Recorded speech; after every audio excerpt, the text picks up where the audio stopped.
This is Fano with an hour with Wolfpack, and this is my segment Steppin out of Babylon. And this is day 45, and today's date is March 6, 2016. Today I did the normal diet in the morning, and I had a salad. And then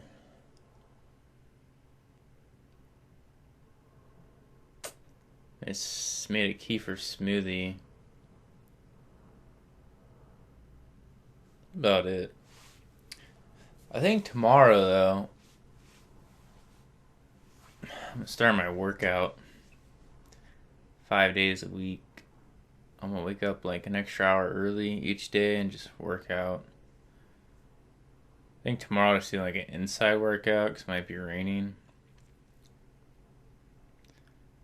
But yeah, I'm gonna step it up so that way I can like see all the results that I'm getting from being on a diet and doing what I'm doing.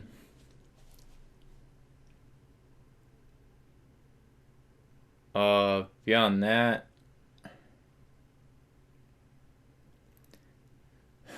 I don't know. Today through my work, I got a perspective on what people eat.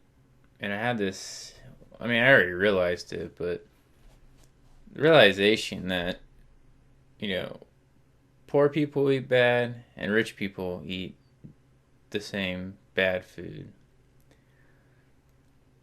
I think it really takes somebody who is really conscious or at least aware of food to really eat healthy. And the majority of people are not eating healthy, and then they're feeding their children really bad food. And I think some people get to the point, because I also had an interaction with another person today, and I was telling them about like how birth control is bad. And then they just said like, oh wow. And I explained to them why it's bad and what it does and how it pretty much makes you sterile. You don't want to use anything that messes with your hormones. Basically, every pharmaceutical drug is horrible. Horrible on your liver, horrible on your kidneys. It's horrible all over. And I don't know, their response is just like, well, everything's bad. And I guess we do live in a world where which this person is right, everything is bad, but at the same time, like, just because everything's bad doesn't mean you have to be the devil, you know?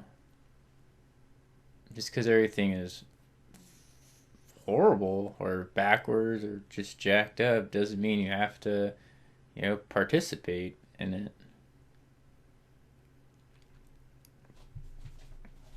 So,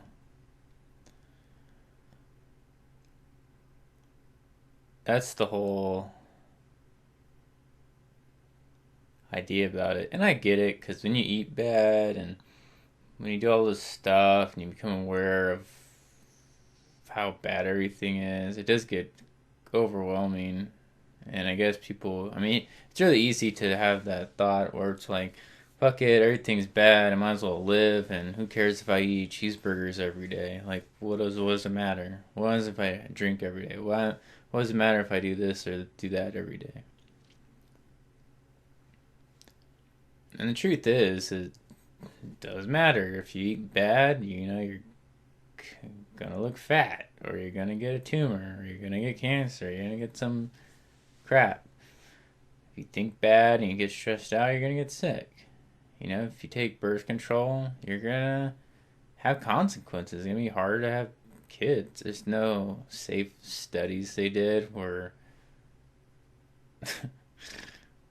they said it's like okay, like, or it makes you to the top notch human taking birth control. Like, it's all baloney.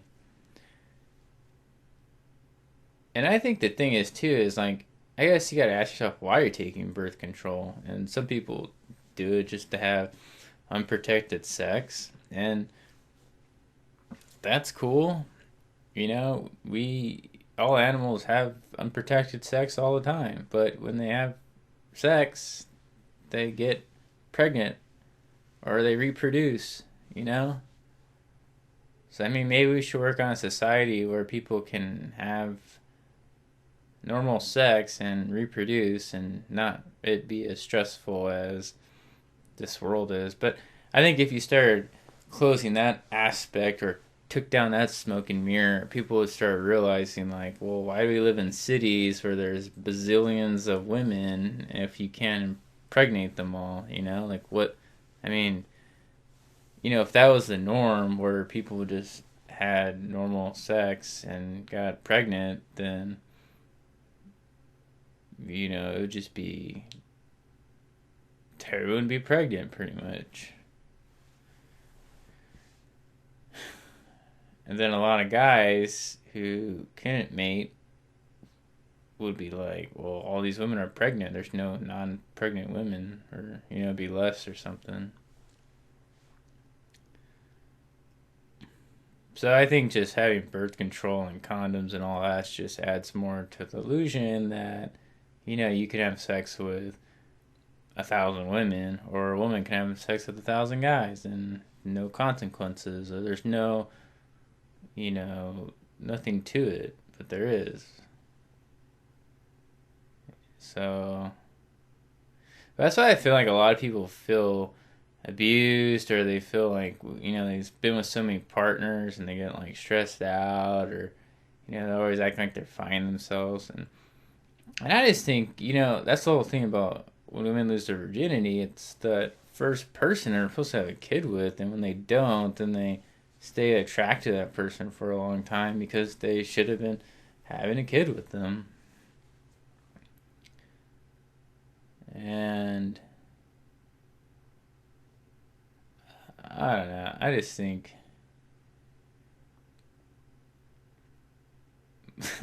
I don't know, life just is so ridiculous. Like no matter what I think about that people call normal, it's just like it's ridiculous. Like yeah, myself.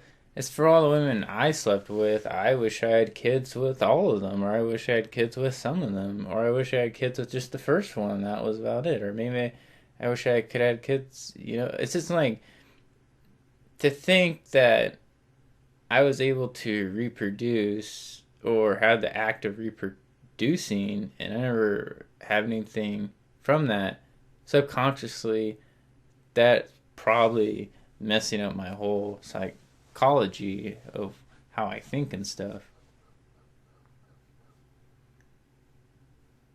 Because it kind of gives you like no limits, like you can just do whatever you want, and it's not real, you know. Like we live such in a fantasy world. And the thing too is, if a lot of people, if everyone was having kids, I don't think people would work pointless jobs. Like they would just be building houses and growing food and building farms and doing shit like that. I don't think people would be going and like mowing people's lawns or fucking working for this cure for cancer. Like just stupid shit. Like he would just be like, "Oh no, I just gotta take care of my family. You know, I just gotta like do this," and the wife be like, "Oh, I gotta be a mother and take care of my child." Just kind of like all animals do. They just survive. And us, it's like we can like survive and do a bunch of stuff that serves no point. And most of the shit stresses people out. So, guess I'll end it like that. And this is Fano from An Hour with the Wolfpack. And this is my segment, Steppin' Out of Babylon. And it's day 45. And today's date is March 6, 2016. And I hope everyone lives with love and compassion. Because if you don't love yourself, then you can't love anybody else.